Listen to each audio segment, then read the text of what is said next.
El otro día te hablé de la hipótesis de los mercados eficientes, que era una de las formas de explicar el comportamiento del precio de las acciones. Ahora, vinculado con eso, te quiero hablar de la teoría de Dow.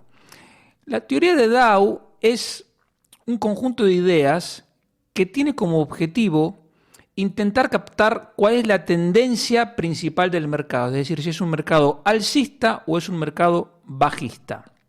Y esta teoría empezó siendo desarrollada por Charles Henry Dow en Estados Unidos a finales del siglo XIX. Charles Henry Dow fue un periodista y emprendedor de primera línea porque fue uno de los cofundadores del Wall Street Journal y fundó también la Dow Jones Company, que es la que, digamos, comenzó a publicar y hasta el día de hoy continúa publicando, por ejemplo, el Dow Jones Industrial Average. Es el índice Dow Jones que todos conocemos, por lo menos todos los que estamos vinculados o seguimos los mercados financieros. Esto empezó en 1896. Charles Dow empezó explicando su teoría en artículos que iba publicando en el Wall Street Journal. Pero ¿cuál fue el problema? Que lamentablemente Dow murió con 51 años en 1902. Entonces no pudo no pudo terminar de desarrollar, de completar todas sus ideas, que fueron seguidas por socios, colaboradores, etc. ¿Por qué te cuento la teoría de Dow? Porque es el inicio, es la base, es el centro, el núcleo del análisis de gráficos. Entonces, al final, las ideas de Dow están presentes cada día en los mercados financieros, en cada persona que esté analizando un gráfico. Y por eso es importante saber qué decía el que empezó con estas ideas para saber qué podemos leer de los gráficos o qué no. Por supuesto que esto es, como te digo, el inicio. Luego hubo muchos refinamientos en el análisis de gráficos, pero hay que empezar por tener bien los cimientos. Hay 6 puntos fundamentales de la teoría de Dow. El primero es que el mercado, es decir, los precios de mercado descuentan toda la información disponible. Y esto, que se dice pronto, es una idea realmente muy innovadora porque piensa que la hipótesis de los mercados eficientes recién empieza en los años 70, como te conté hace unos días. Y Dow ya estaba en 1896 diciéndote que los precios de mercado descuentan toda la información disponible. Entonces es verdaderamente algo pionero. Luego uno puede estar de acuerdo o no, pero es algo pionero y muestra ya una inteligencia y perspicacia de este hombre fuera de lo común. Esto tiene una consecuencia fundamental, que es la siguiente: que si creemos que toda la información está recogida en los precios, lo único que tenemos que hacer es mirar los gráficos.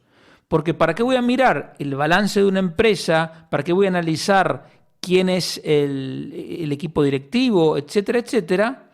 ¿Cuáles son los proyectos en que está embarcada la empresa? ¿Cuáles son sus futuros productos o lo que fuese?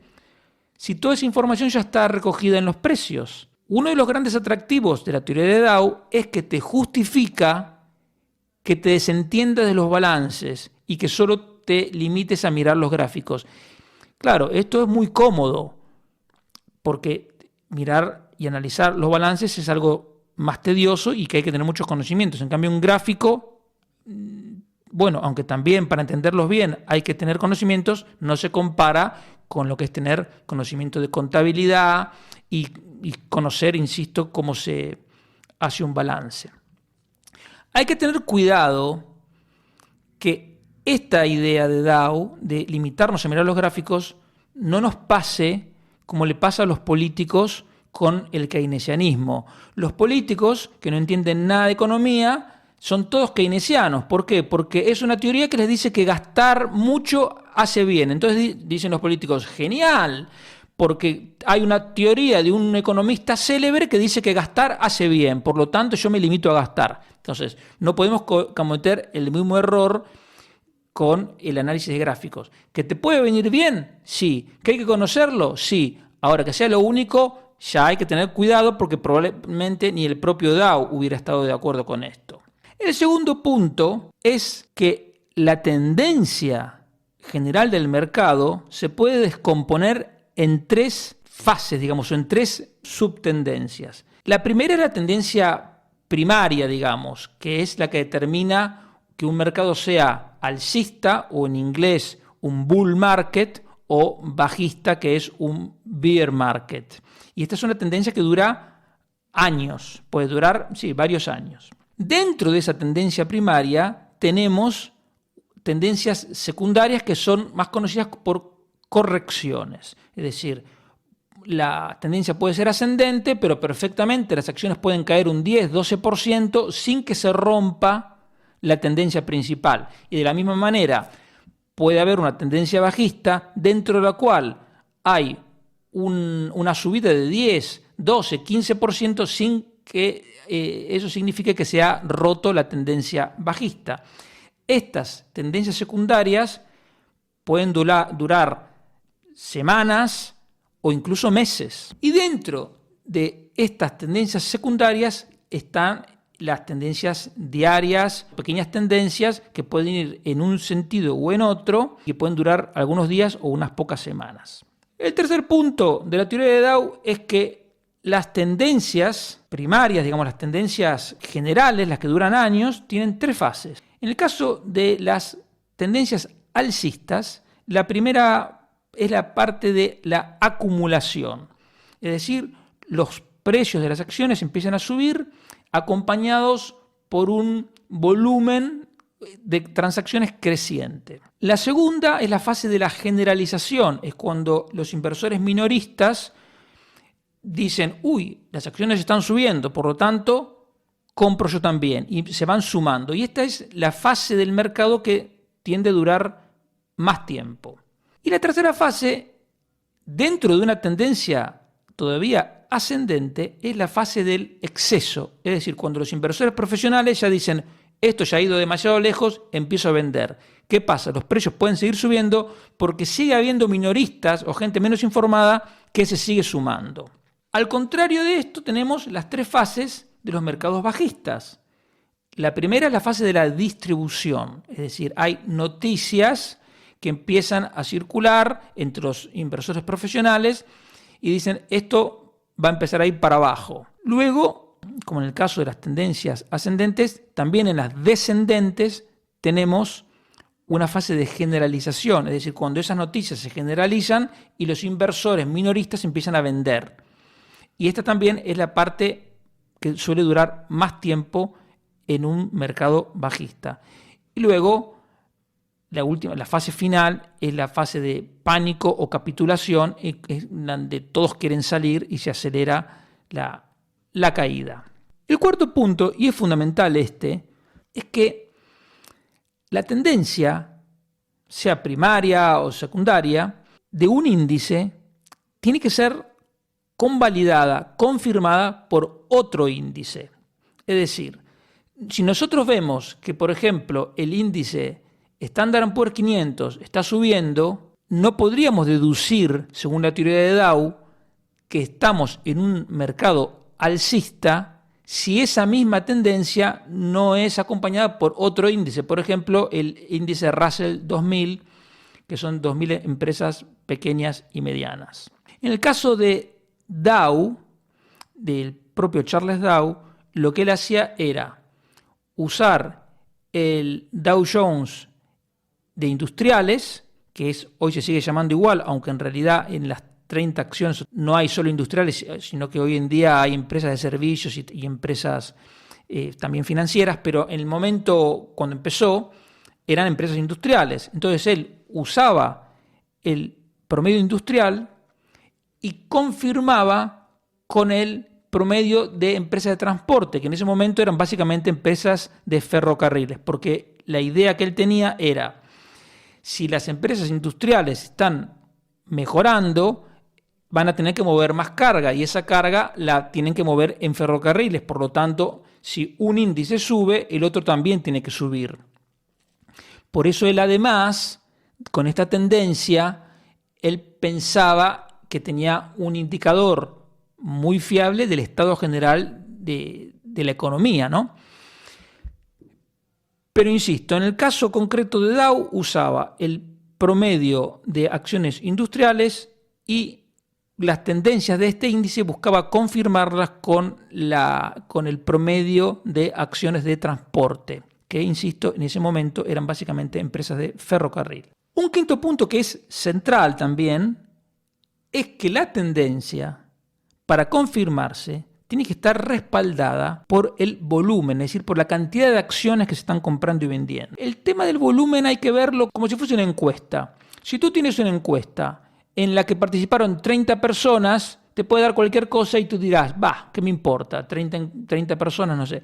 Pero si la encuesta la hicieron 300.000 personas, entonces ya los resultados te los tienes que tomar más en serio porque es una opinión realmente amplia. Con el volumen es lo mismo. Lo que pasa es que el volumen no es cantidad de gente, porque de un lado pueden estar vendiendo sus acciones 500 inversores minoristas y del otro lado puede haber 2 o 3 peces gordos comprándoles todas las acciones a estos 500 minoristas. Entonces, el volumen es como una encuesta, pero en vez de personas, estamos contando dinero. Entonces, cuando una tendencia se apoya en un mayor volumen de dinero, mayor volumen quiere decir que esa tendencia tiene más respaldo. El volumen, me corrijo, se puede medir también en cantidad de acciones, no necesariamente es cantidad de dólares o de euros. Si estás hablando de una acción de una empresa en particular, sí puedes hablar de número de acciones, pero también puedes hablar de volumen en términos monetarios. En cualquier caso, lo relevante es que la tendencia para ser más firme tiene que estar apoyada por un volumen importante y creciente. Entonces, lo normal es que cuando la tendencia es ascendente, los precios van subiendo y se apoyan en un volumen creciente. Para apoyar la tendencia, el volumen se tiene que mover en la misma dirección que la tendencia primaria. Entonces, si la tendencia es decreciente, para tener más fuerza también se tiene que apoyar en un volumen creciente. En cambio, si tú tienes una tendencia ascendente en precios, pero ves que el volumen se va achicando, quiere decir que esa tendencia va perdiendo fuerza y puede cambiar. Y de la misma manera, si una tendencia declinante tiene cada vez menos volumen, te das cuenta que está perdiendo fuerza. Y el sexto y último punto de la teoría de Dow es que las tendencias permanecen hasta que hay lo que se llama una reversión, que ese es el arte de distinguir cuándo es una reversión y cuándo es simplemente una tendencia, una corrección. O sea, distinguir la reversión de una tendencia de una corrección. Un par de apuntes más. Dow usaba únicamente los precios de cierre. Hoy es usual utilizar gráficos donde, sea con velas o con barras, te dice el precio de apertura, el máximo, el mínimo y el cierre de cada día o de la semana o del mes, depende de la unidad de tiempo que estés utilizando en el gráfico. Pero Dow usaba el gráfico más simple, que es únicamente los precios de cierre. Hay fases del mercado en que los precios se mueven en sentido lateral, que eso se llaman fases de consolidación. Y la clave, que tú dirás, bueno, ¿y cómo hago para diferenciar una tendencia alcista de una bajista? Y la clave que te diría Dow es que para que la tendencia sea alcista, los máximos y los mínimos tienen que ser crecientes. Es decir, el nuevo máximo tiene que ser superior al máximo anterior y el último mínimo tiene que ser mayor, un precio más alto que un mínimo anterior. Cuando la tendencia los nuevos precios no pueden marcar nuevos máximos o los mínimos empiezan a ser más bajos que mínimos anteriores, la tendencia puede empezar a cambiar. Pero para estar seguro de eso tienes que ver qué pasa en otro índice, es decir, ver la misma tendencia en dos índices para estar seguro del cambio, de cómo va la tendencia y de cómo está cambiando.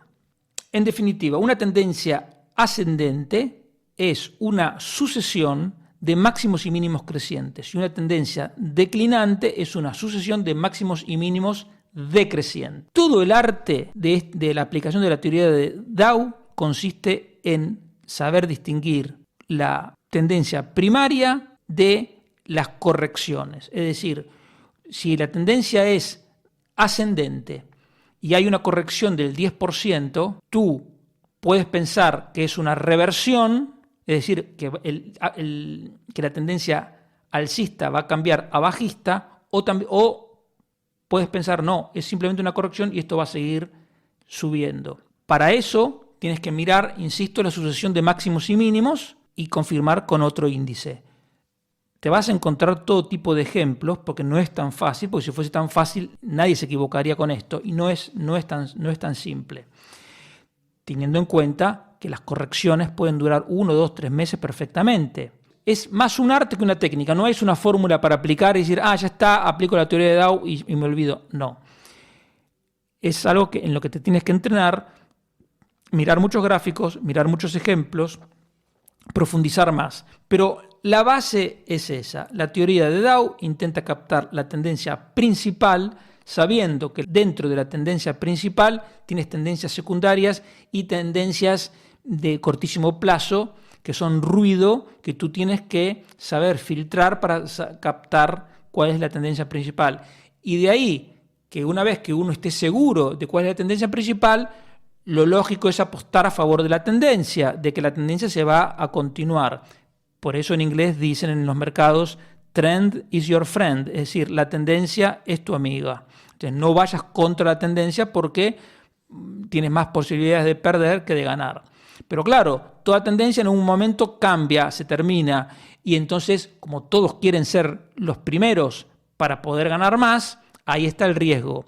Entonces, hay que aprender a analizar los gráficos para saber cuándo se produce la reversión o cuándo fue simplemente una corrección, sabiendo que es imposible que las aciertes siempre. Algunas veces acertarás, en otras veces te vas a equivocar.